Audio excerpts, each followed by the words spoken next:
There is a particular silence that follows the moment. Someone finally stops chasing you. It is not loud. It does not announce itself with slammed doors or raised voices.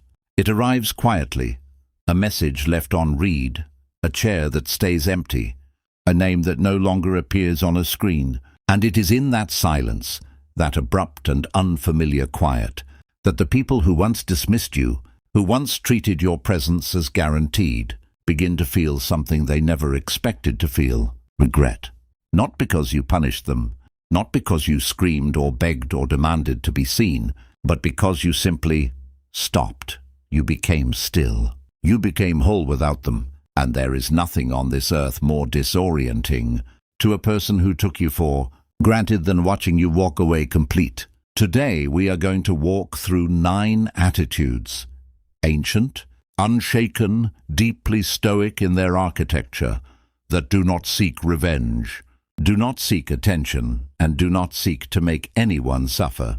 And yet, paradoxically, these are the exact attitudes that make the very people who once overlooked you turn around, sometimes years later, and chase you with a desperation they cannot explain even to themselves. Stay until the end, because the 9th attitude is the one almost no one has the discipline to practice, and it is the one that changes everything. Welcome back to Wisdom of the Stoics, the place where the oldest philosophy in the Western world meets the newest wounds of modern life. If you are new here, we take the teachings of Marcus Aurelius, Epictetus, and Seneca, and we apply them, plainly and honestly, to the situations you are actually living through: heartbreak, betrayal, self-doubt, ambition, and the quiet war of becoming who you were meant to be. If that sounds like something you need today, consider subscribing. It costs nothing, and it means everything to a channel built entirely on ideas rather than noise. Now, let's begin. There is a temptation, when we feel unvalued, to imagine that the solution is escalation. Say more, explain more, prove more, beg subtly or openly to be seen the way we know we deserve to be seen. The Stoics would have found this approach not just ineffective, but philosophically backwards. Epictetus divided the world into 2 categories: things within our control and things outside of it. Our judgments, our choices, our effort, our character, these belong to us. Other people's perception of our worth, their timing, their regret, their eventual chasing, these do not belong to us. They never did. And here is the strange, almost mathematical truth hidden inside this teaching. The moment you stop trying to manufacture someone's respect and instead pour that same energy into your own proheresis, your own inner faculty of choice and character, you become, without even intending to, magnetic. Not because you performed indifference, because you actually became indifferent to their opinion of you and built something real in its place. This is not a video about manipulation tactics. We are not here to teach you tricks to make an exie jealous or a boss regretful through calculated silence. We are here to teach you something slower, sturdier, and infinitely more powerful: how to become the kind of person whose absence creates a vacuum nobody else can fill, as a side effect of finally valuing yourself the way Marcus Aurelius valued his own inner citadel. Let me introduce you to 3 people whose stories will walk beside us through this video. Eleanor, a woman who spent 4 years making herself smaller for people who never once made room for her. James, a man who confused loyalty with self-erasure until his very silence became the loudest thing about him. And Marco, who learned, almost too late, that the world does not chase what is given freely. It chases what it senses it might lose. Their stories are composites, but I promise you, you will recognize yourself in at least one of them before this video ends. Let's begin with attitude number 1. Attitude number 1. The stillness of unexplained silence. Eleanor had a habit for years of narrating her own worth. In group chats, in family dinners, in relationships, she would explain, defend, and clarify herself constantly, as though her value were a court case that needed constant relitigation. "I just don't want you to think I'm being difficult," she'd say. "I just want to explain why I felt hurt. I just need you to Understand where I'm coming from. Marcus Aurelius wrote something in his private notebook, never intended for publication, that cuts directly against this instinct. He reminded himself again and again that he did not need to explain his reasoning to those who would not listen with good faith. If it is not right, do not do it, he wrote. If it is not true, do not say it. Notice what is absent from that instruction.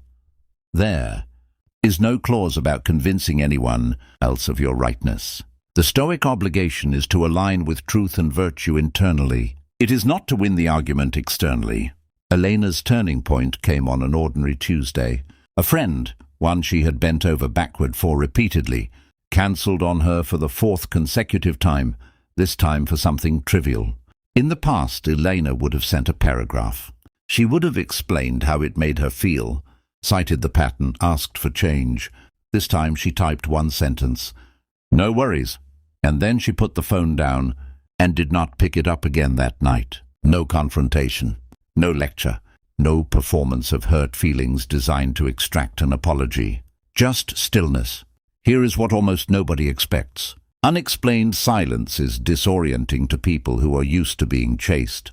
When you stop narrating your hurt, stop justifying your boundaries, stop performing the emotional labor of managing someone else's guilt, you remove their ability to argue with you, because there is nothing being offered for them to argue against. Silence cannot be debated. It can only be sat with, and sitting with silence is deeply uncomfortable for anyone who has grown accustomed to your explanations functioning as reassurance that they haven't actually lost anything. This is not coldness, it is apatheia, the Stoic term often mistranslated as apathy, but which really describes freedom from being driven by disordered, reactive passion. You are not suppressing emotion, you are simply refusing to let your emotion become a performance staged for someone else's benefit. Within 3 weeks, that same friend who had cancelled on Elena 4 times began reaching out first. Small things at first.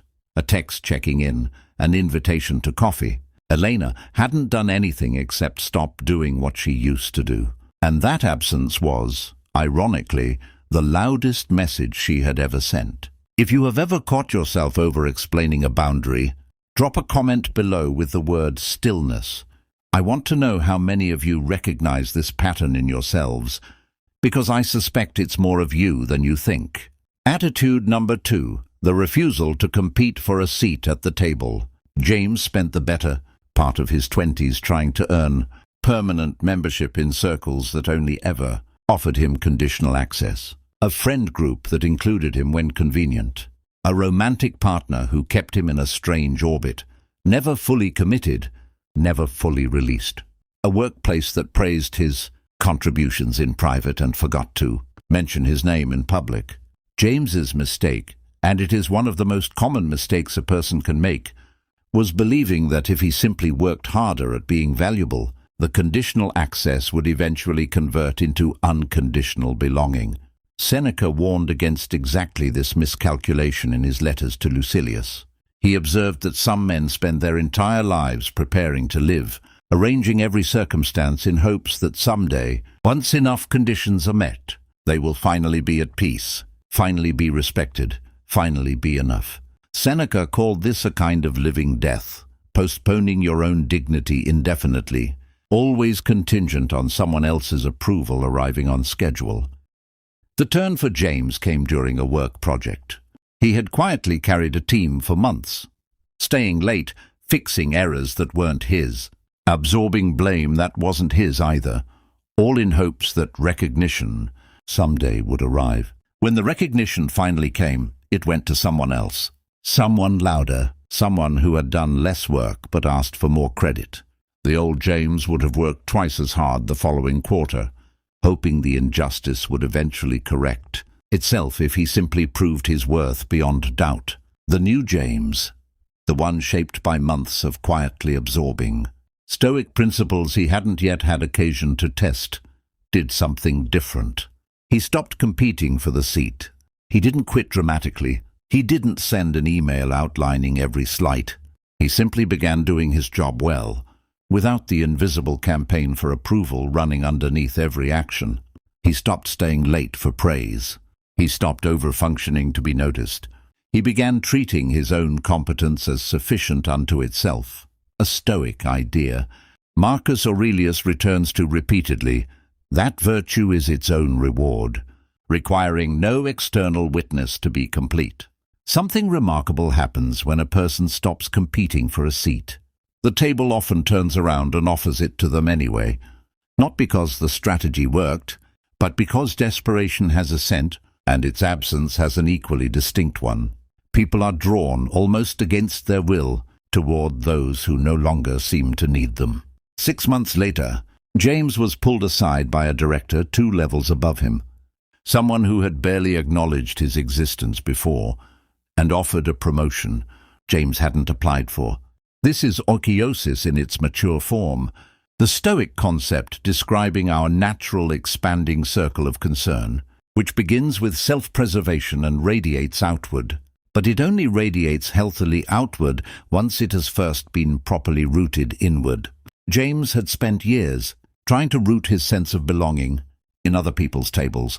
The moment he rooted it in himself, the tables began, unpromoted and unsolicited, to rearrange themselves around him. Ask yourself honestly, right now, is there a table you are still trying to earn a permanent seat at? One where you were only ever offered a temporary chair? Sit with that question. We'll come back to it. Attitude number 3, emotional self-sufficiency, the end of outsourced peace. There is a particular kind of exhaustion that comes from making your emotional stability someone else's responsibility.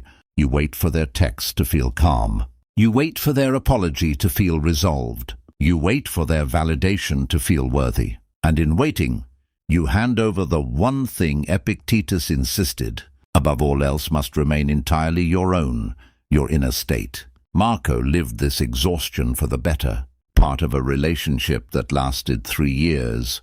His mood was a mirror of his partner's attention.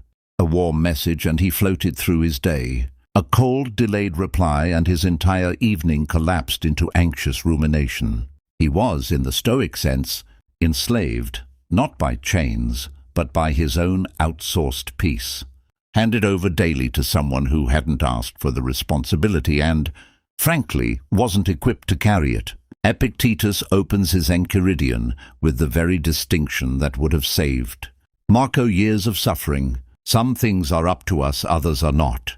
Our partner's mood, their consistency, their capacity to show up, these are not up to us.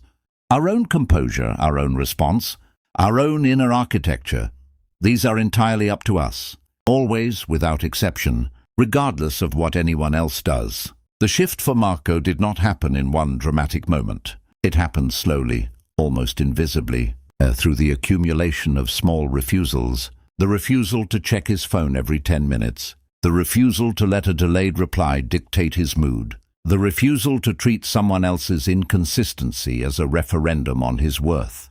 He began building, brick by brick, as Marcus Aurelius describes constructing the inner citadel, a fortress within himself that outside weather could no longer flood. The strange thing about emotional self-sufficiency is that it is almost invisible from the outside, right up until the moment someone tries to disturb it and finds, to their genuine confusion, that they can't anymore. Marco's partner, who had grown comfortable with the certainty that her moods controlled his, began to notice a man who no longer collapsed when she withdrew, a man whose warmth toward her hadn't disappeared, but whose peace no longer depended on her supplying it. This unsettled her more than any argument ever could have. People who have grown used to controlling your emotional weather system experience something close to panic when they realize the climate inside you has changed on its own, without their permission and without their assistance. She began for the first time in the relationship initiating repair, not because Marco demanded it, because the absence of his old dependency revealed uncomfortably how much of the relationship's imbalance had been resting on it. Attitude number 4. The quiet, ruthless investment in your own growth. This is not a manipulation tactic. Marco did not build his inner citadel in order to provoke this reaction. He built it because Epictetus is right. Your peace should never be a hostage to someone else's schedule of attention. The chasing that sometimes follows is simply what happens when a person realizes the hostage has walked free, on their own terms, requiring no ransom paid by anyone. If any part of this attitude describes a relationship you're in right now, take 30 seconds and really consider. Whose hands is your peace currently sitting in? Type "mine" in the comments if you're ready to take it back. Attitude number 4. The quiet, ruthless investment in your own growth. There is a version of self-improvement that is, itself, a kind of begging, going to the gym to look good for someone, learning a new skill to impress someone, becoming better in order to finally deserve someone's attention. This is self-improvement wearing the mask of self-respect while still, underneath, orbiting entirely around another person's gaze.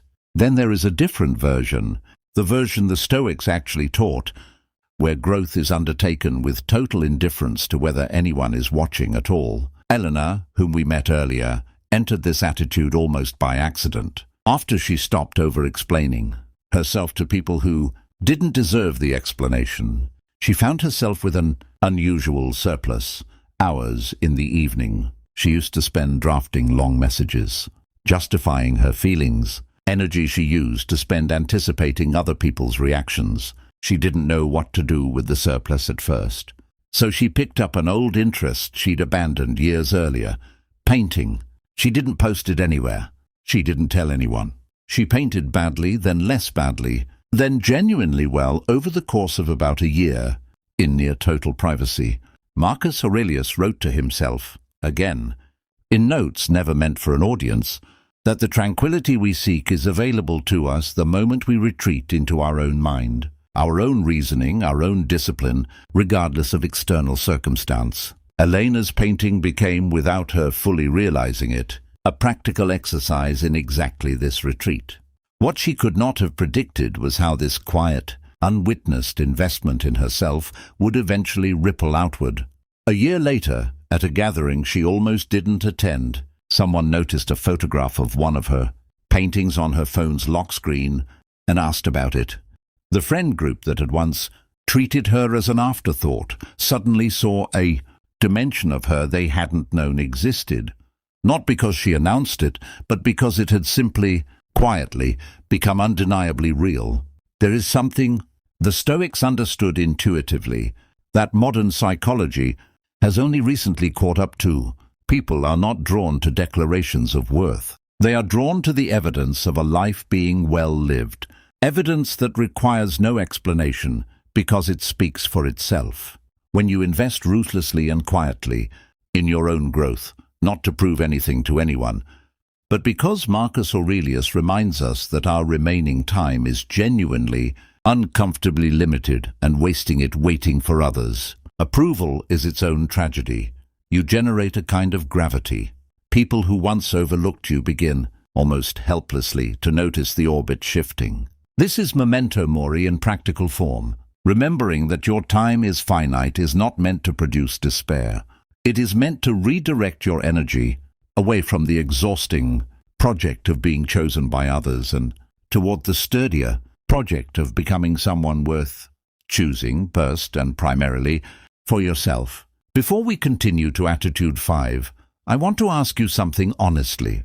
If you've made it this far, you're clearly someone who takes their own growth seriously, and that already puts you ahead of most people who will never do the quiet work required to become the kind of person others regret losing. If this video is resonating with you, hit the like button now. It genuinely helps this channel reach more people who need to hear these ideas, and it costs you nothing but a second of your time.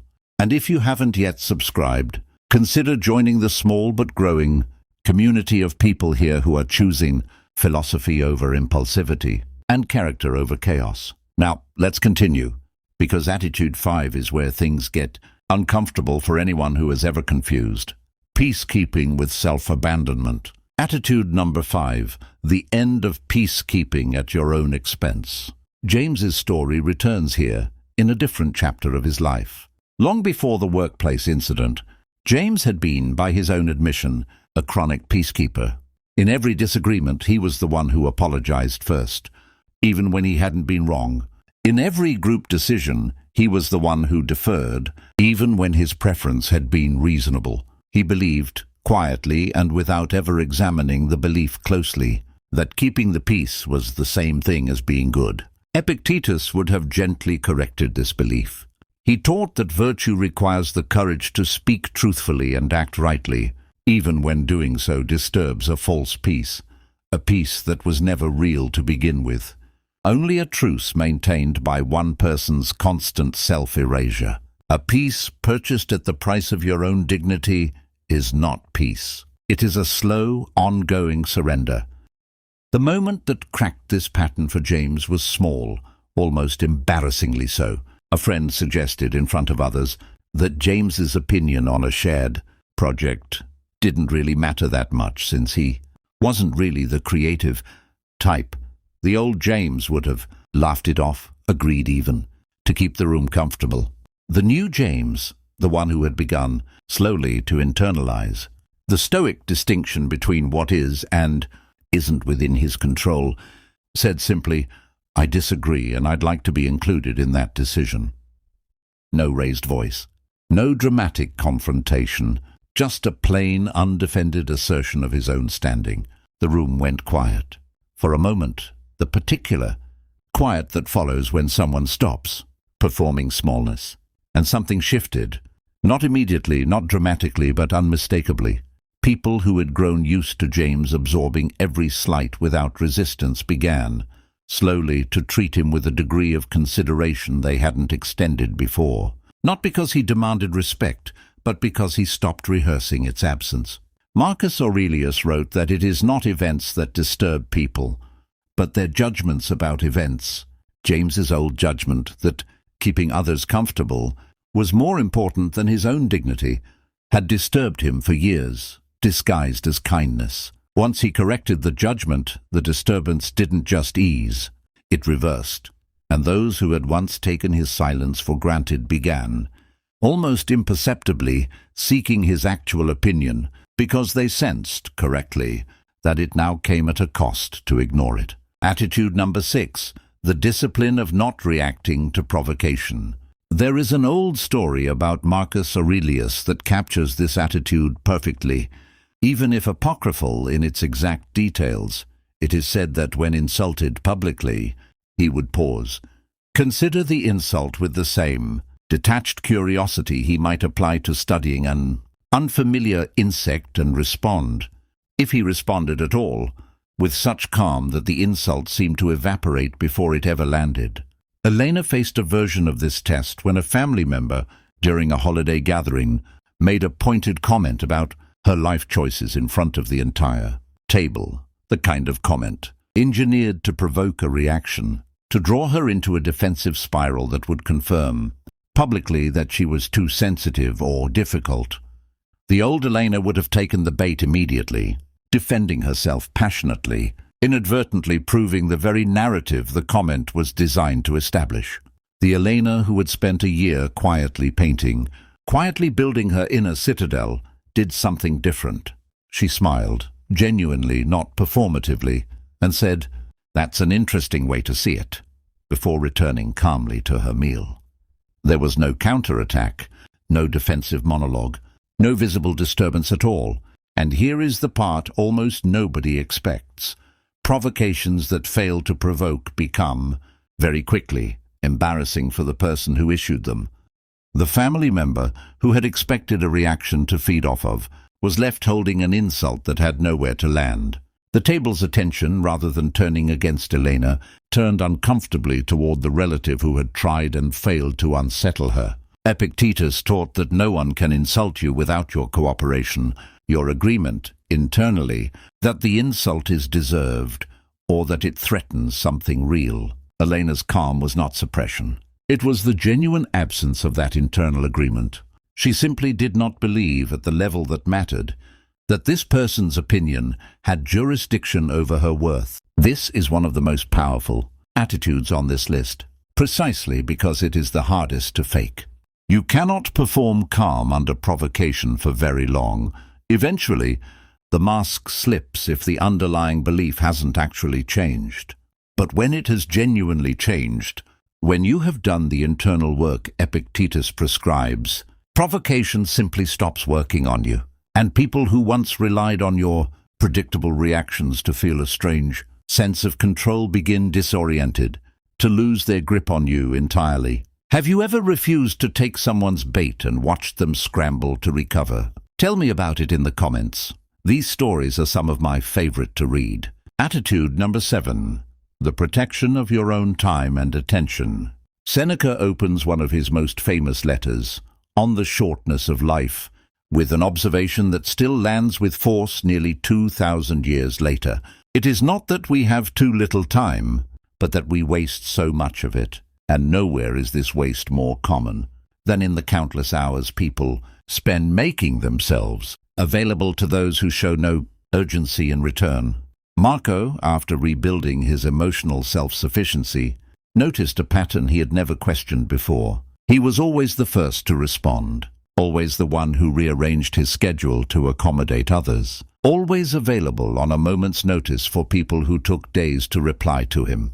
He had, without realizing it, made his time a kind of open buffet, free, unlimited, and therefore, in the strange economics of human attention, undervalued.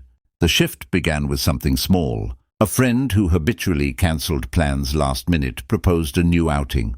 Instead of immediately clearing his schedule, as he always had, Marco checked his calendar honestly and replied 2 days later, "I can do the following weekend." Not cold, not punishing, simply realistic and no longer instantly available on command.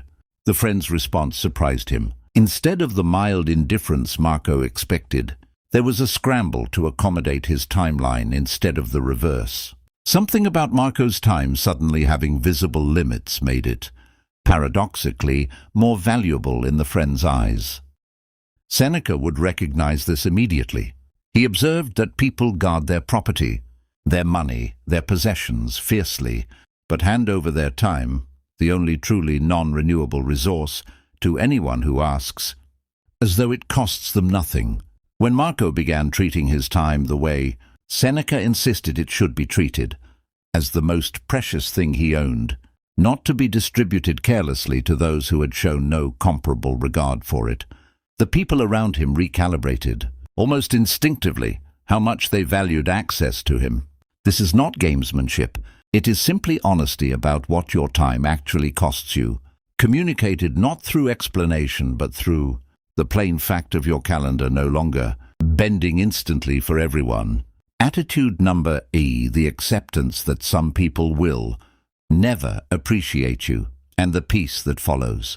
This attitude may be the most quietly radical one on this list, because it asks you to release something almost everyone secretly clings to, the hope that if you simply become good enough, patient enough, understanding enough, the person who has never valued you will finally see you clearly. Marcus Aurelius offers a piece of wisdom here that sounds almost harsh at first. He reminds himself repeatedly that other people will act according to their own nature, their own limitations, their own confusion, and that expecting otherwise is like being angry at a fig tree for producing figs. Some people are simply not capable, in a given season of their life, of recognizing what stands in front of them.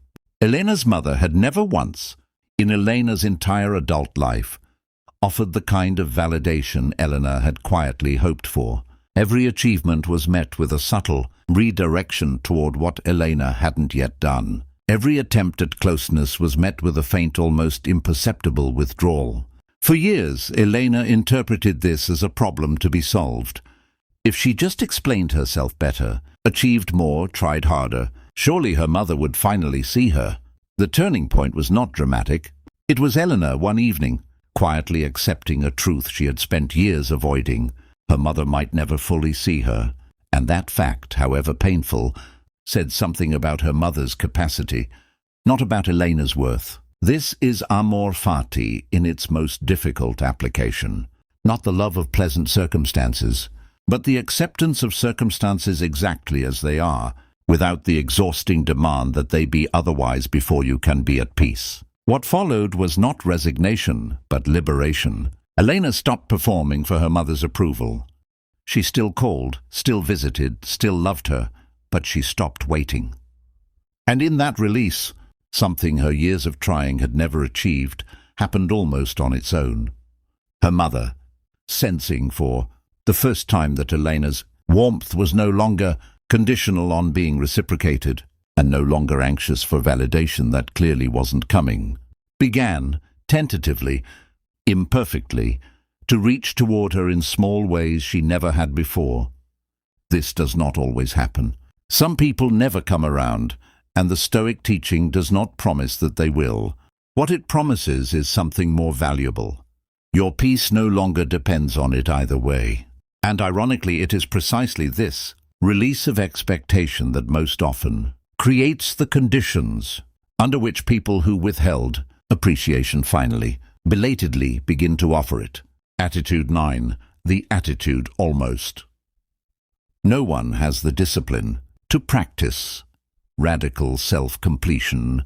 Come now to the 9th attitude, the one I promised you at the very beginning of this video, the one that changes everything, and the one that almost no one has the discipline to fully practice, because it requires giving up the last hidden hope most people carry without even realizing it, the hope that someone else's eventual regret will complete something inside of us. Here is the uncomfortable truth beneath everything we have discussed today. If you practice attitudes 1 through 8 in order to make someone regret losing you, you have not actually practiced them. You have performed them, waiting, arms folded, for an audience's reaction. And performances, unlike genuine transformation, tend to collapse the moment the anticipated audience fails to show up on schedule. The 9th attitude is this: becoming so genuinely, thoroughly complete within yourself that whether anyone ever comes back, whether anyone ever regrets anything at all, ceases to matter to your sense of peace.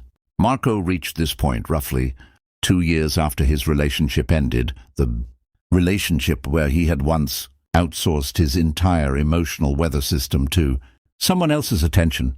He had done all the work, built his inner citadel, protected his time, refused provocation, accepted what he could not control. And then, one afternoon, his former partner reached out.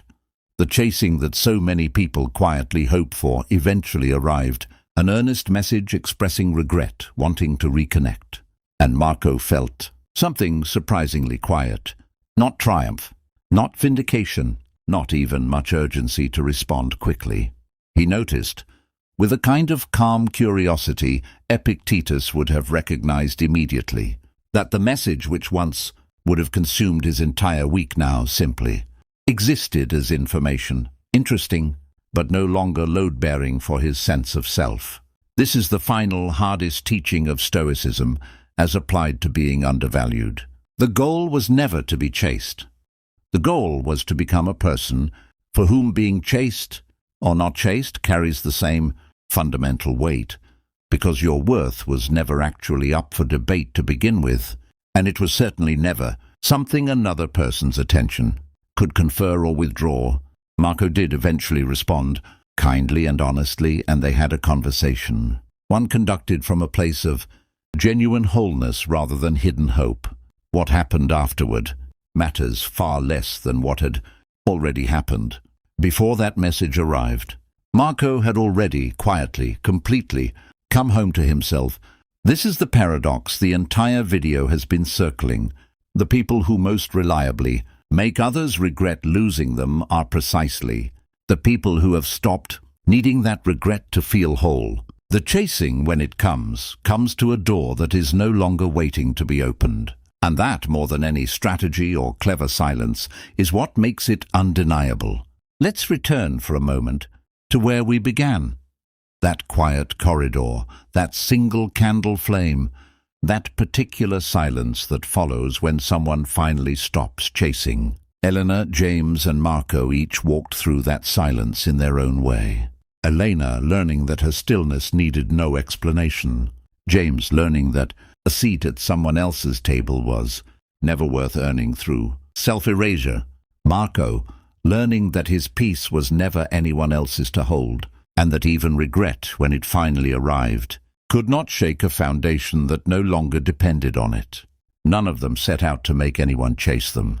That was never the point, and if it becomes your point, you will find these attitudes strangely resistant to being used as tools, because they only work, truly work, when they stop being strategies and become simply who you are. Marcus Aurelius wrote, near the end of his private meditations, something that feels like the truest closing thought we could offer here. That very little is needed to make a happy life. It is all within yourself, in your way of thinking, not in someone else's eventual regret, not in their belated chasing, in your own way of thinking, available to you the moment you choose to claim it. The people who didn't value you may come back. They may not. Both outcomes can coexist peacefully with a life that has already, quietly, become whole without their permission.